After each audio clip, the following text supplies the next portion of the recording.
sujet de nombreuses propositions encore une fois.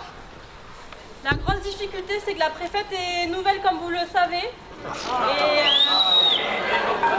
le temps de comprendre les tenants et les aboutissants, on avait déjà fait quelques rencontres avec elle, dont 2 je crois déjà. On a rétabli point par point. Je suppose que vous avez peut-être tout à l'heure précisé les points qu'on avait portés. Peut-être que vous voulez qu'on les répète, qu'on les rabâche pour que ça rentre dans les têtes. Mais en général, de toute manière, le plein air a été défendu sur chacune de nos phrases. La baisse de densité a également été portée. La vaccination également. Un vrai arbitrage de l'État sur les flux, sur les transports de la filière plus longue. Revoir le mode de production sur cette filière-là. Les questions des indemnisations, notamment sur le plafonnement des indemnisations. L'arrêt de suite de ces pressions là, sur les producteurs et sur l'enregistrement de la BD avicole. Sur la BD avicole aussi, une reprise en main de suite par l'État et une égalité sur les productions entre les canards et les volailles de chair, que si la BD avicole doit être obligatoire, elle est obligatoire pour tous et pas que pour quelques-uns, et elle doit être gérée par l'État. Ça, c'est sans condition. Et donc la vaccination, rappelez aussi qu'on la porte tous ensemble depuis quelques années aussi, et appuyer sur les problématiques et les freins de l'exportation qui ne pèsent que 4% pardon, des exportations. Donc c'est ces 4%-là qui nous bloquent actuellement pour développer cet outil-là. Et Julien l'a rappelé aussi, la problématique de la production sur cette segmentation, mais aussi sur la surproduction, pour entamer une baisse de densité. Actuellement, Julien, c'était quoi 30... J'ai rappelé le chiffre de la production en 2019, entre 30 et 32 millions de canards, pour un marché qui est à 25. J'ai quand même souligné qu'on avait de la marge de manœuvre pour baisser cette densité au mois de janvier, voire fin décembre, et notamment éviter ces lots qu'on a pu voir de 15 20 000 canards et plus des fois, que ce soit ici ou même en Vendée. On a vraiment de gros progrès à faire pour limiter ces problèmes et éviter ces charges de travail à cette période-là qui sont à peu près inutiles aujourd'hui. Il vaudrait mieux arrêter de travailler en moins que 6 ou 8 mois de l'année. Après, en conclusion, un peu, on peut dire que bon, globalement, la préfète était à l'écoute. Mais, On n'est pas forcément entendu.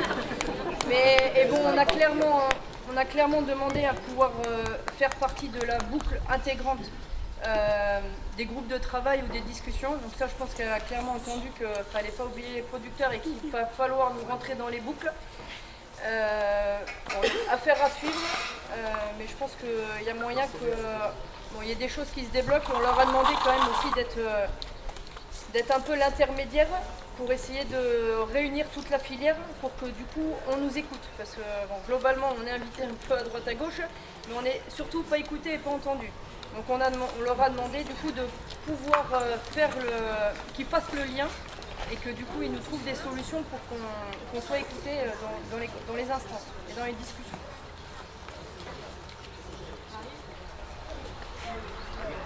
Oui. Moi, je ne sors pas très optimiste.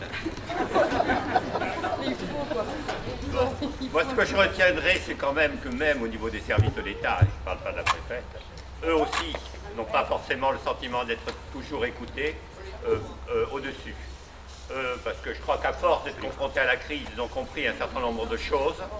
Ils ont un droit de réserve, mais par moment, j'ai entendu que leur regard est assez proche du nôtre, mais qu'ils ont le droit de réserve. Et ensuite, ils ne sont pas forcément écoutés au niveau du ministère, et il a dit ouvertement qu'il le regrettait que les gens qui sont sur le terrain ne soient pas écoutés. Plus consultés au moins, plus consultés. La dérogation, quand est-ce qu'il nous la rate, la dérogation? On l'a demandé. C'était l'essentiel de la demande. Période électorale, hein. Il y a une Si je veux pas, peut-être. Et en plus, il va falloir demander qui laisse le Les bonheur qu'ont fait les enfants aujourd'hui. Oui, bon. Je peux l'applaudir. Sur la dérogation dérogation, comme tu l'as dit Michel, on l'a de suite demandé et on a parce qu'on nous parle de reprise, vous savez, le 29 mars. Connaissant ce qui se passe actuellement en Vendée, c'est vraiment nous prendre pour des cons que de vous dire qu'on va reprendre au mois de mars.